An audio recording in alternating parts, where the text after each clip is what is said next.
Hello, friends, and welcome back to Malicious Compliance Stories.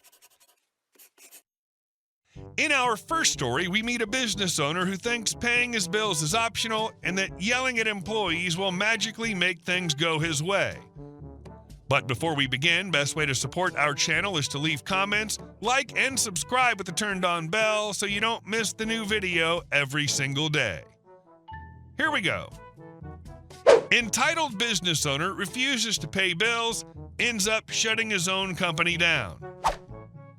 I'd worked at a telecommunications store for quite a few years, and as someone who's worked in all sorts of retail, I can say beyond a shadow of a doubt that Teleco has the worst customers, but every now and then when you get back at the worst by giving them exactly what they want.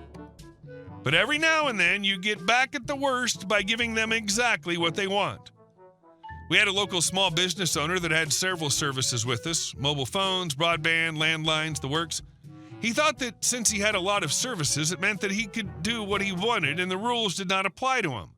This included getting behind on his bills, complaining about late fees, and absolutely losing it if any services were suspended or restricted. Bear in mind that this only happens after 3 months of overdue bills.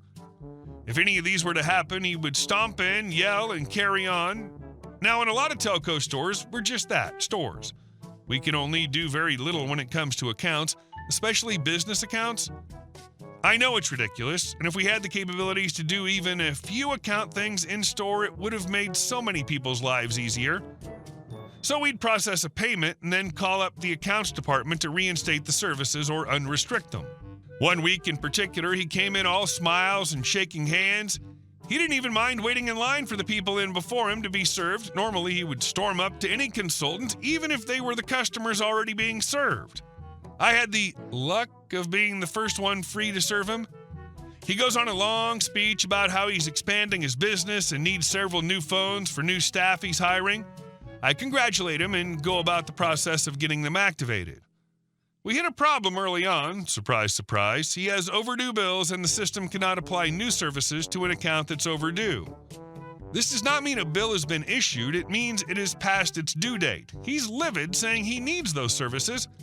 I get on the phone with the accounts team and they're willing to waive the default wait time of 3 business days after an account is settled before applying new services. He wasn't having a bar of it and said he wants the services and will not be paying a cent today. I inform him that it simply cannot be done. Literally impossible in our system to do it. He starts yelling, saying that he wants to cancel his services and take them elsewhere. I tell him that this is not something we can do in store and he'll need to contact the business accounts department and they can assist him in moving his services elsewhere. He stomps off and I thought this would be the end of it. Oh, how wrong I was. The very next day, as soon as the store opens, he's there waiting, red-faced and on the warpath. Being the most senior person during the shift, I dealt with him. He yells about being on the phone for ages, being told they advise not to cancel but to go to another telco and port his services. I'm guessing they didn't explain it too well, as porting means to transfer your services to another provider, keeping the same numbers and having minimal, if any, interruption of service. I explained to him very plainly about what porting meant and that all he needed to do was go to another carrier, sign up his services, give them the numbers he once brought across, and once they do, we automatically cancel his services on our end once the other provider takes ownership. Simple, right? Wrong. He refused to leave the store until his services were canceled. Time for my malicious compliance.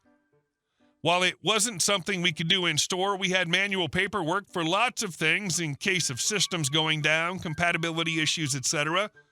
So I go through our internal server to find manual paperwork for account service cancellations and print it off, filling everything out on it ready to go. I request 2 forms of ID, which I need to photocopy. That needs to be attached to the paperwork and get him to sign, informing him in no uncertain terms that if he goes ahead with this, his services will be deactivated within 2 business days and will no longer function. He was fine with this, saying once that happened, he would go elsewhere. He signed and I went about contacting accounts, faxing the paperwork through, and they processed it all and forwarded me the confirmation for our in-store records. 2 days later, I once again open the store and he's there waiting, red-faced, and the second he sees me, starts screaming at me that none of his services are working and his company cannot get anything done.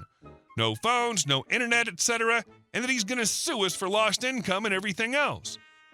I go out the back and pull out the paperwork, going over it with him, going over what I told him the other day.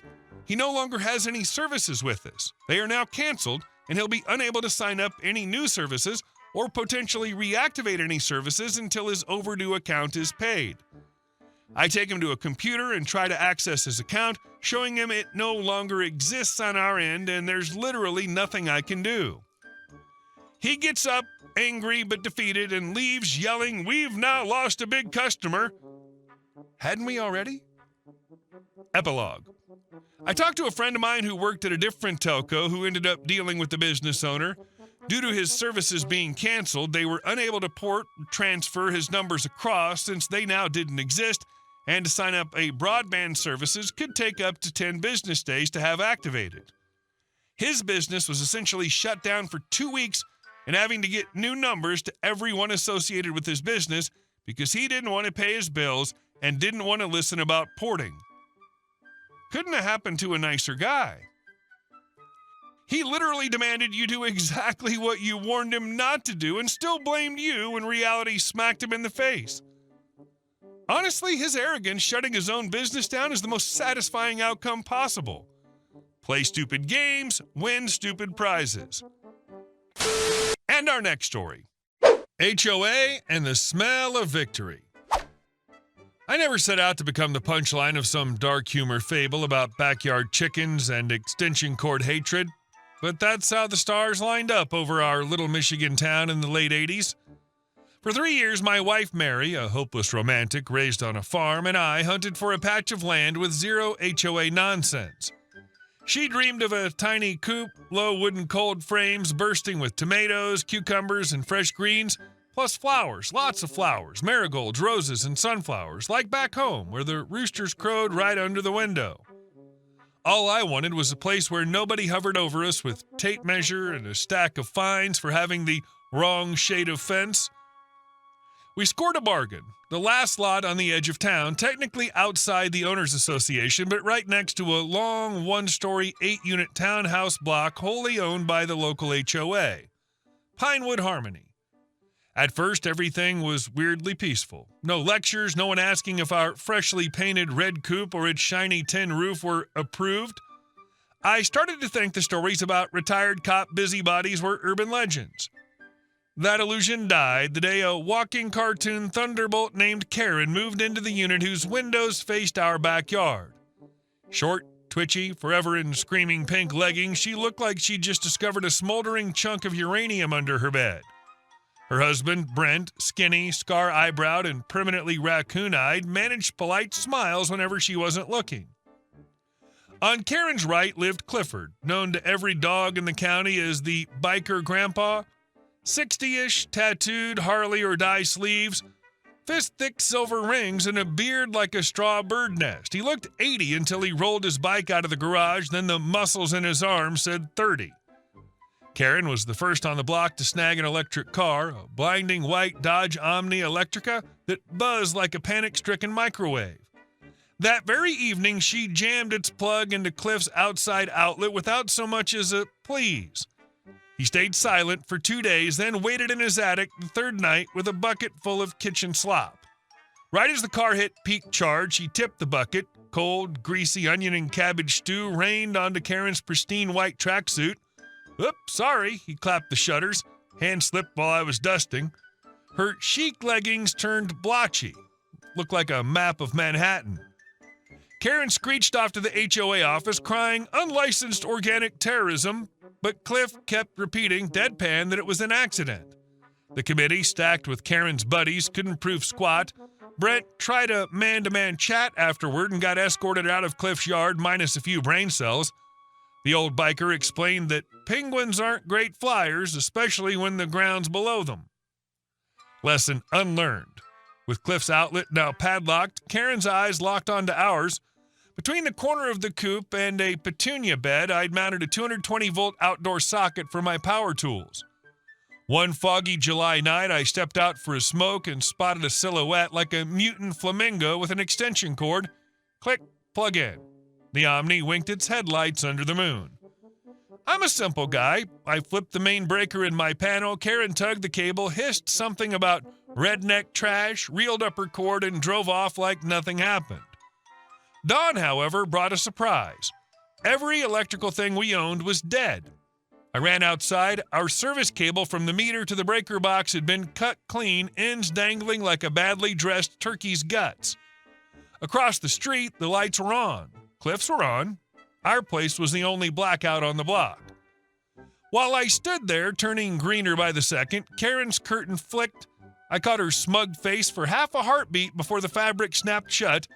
Brent later admitted that maybe his wife had gone a bit too far, but it's about property values. Chicken folk tanked the HOA's reputation. Revenge fermented like a fine cheese in a cellar. Since moving in, I'd befriended Gus, the farmer who sold me Rhode Island red chicks. Gus loved beer, football, and Vietnam War stories, and he raised hogs, 300-pound stink machines whose aroma could melt tear ducts. One evening during a Detroit Tigers game, I casually asked if he had any special fluid for his school chemistry demo. 2 Budweisers later, my pickup held 2 5-gallon jugs of week-old sun-brewed pig urine, orange peel color, into the world stench. August served up a moonless night. At midnight, while Karen's house slept, I slipped into the narrow gap between our lots and gently poured the fragrant brew right under their foundation vents. It smelled as if the devil's armpit, like Karen's mom had moved in. By the morning, the odor hung in their rooms like an invisible quilt. Karen raced around waving a checkered hanky, shrieking that someone had hidden a dead animal. She called a decon crew. House was clean. Called a plumber, maybe a cracked sewer line. Hired a local psychic with a sign. I banished landfill spirits. The smell stayed. 2 weeks later, when it finally dulled, I emptied jug number 2. Encore performance. Turns out Karen didn't own the unit. She rented from one Mr. John Harrington, a bank manager. Formal complaints reached him. Toxic emissions, uninhabitable conditions. Harrington showed up, sniffed, glanced at Cliff and me. We just shrugged. Brent, meanwhile, took the brunt of Karen's nonstop nagging until he declared he'd rather live in a parking lot tent than inhale pig hell. Their marital boat cracked in half. The assets, the Electrica and a toaster. Karen drove away with the car and a suitcase of shiny leggings. Brent got the toaster, a raincoat, and a shot at peas. Moving day was postcard perfect sunshine. Karen limped back and forth with boxes like a wounded flamingo. Cliff parked on his porch with a bucket of ice and 6 beers, cigarette dangling. Each time she hit the sidewalk, he clinked a bottle and took a swig. Half an hour in, 3 other leather vest geezers joined him, grinning in unison, raising their beers every trip Karen made to the U-Haul. I could swear I heard her teeth grinding from inside my house. When she finally climbed into the Omni, reverse gear whined like a sad puppy. The car itself seemed to beg, "Get me out of this neighborhood." Cliff smacked his armrest, pulled out a harmonica, and hacked through "Hit the Road, Jack," so off-key my chickens startled off their roosts. The truck rolled away, and for the first time in weeks, the street air smelled, well, not fresh exactly, just blissfully neutral. The immortal funk fled with Karen. Next morning, I crawled into the attic, popping a tin of pipe tobacco, and savored victory. Mary, cradling a chick, smiled. "So we can finally grow tomatoes without going to war?" I winked back, because deep down, I knew. Tomatoes are great, but the real harvest is peace and quiet. May every day bring you joy, inspiration, and warm smiles. And let it keep the Karen away from you as far as possible. Hey guys, thank you all for watching the video. I'll see you in the next one.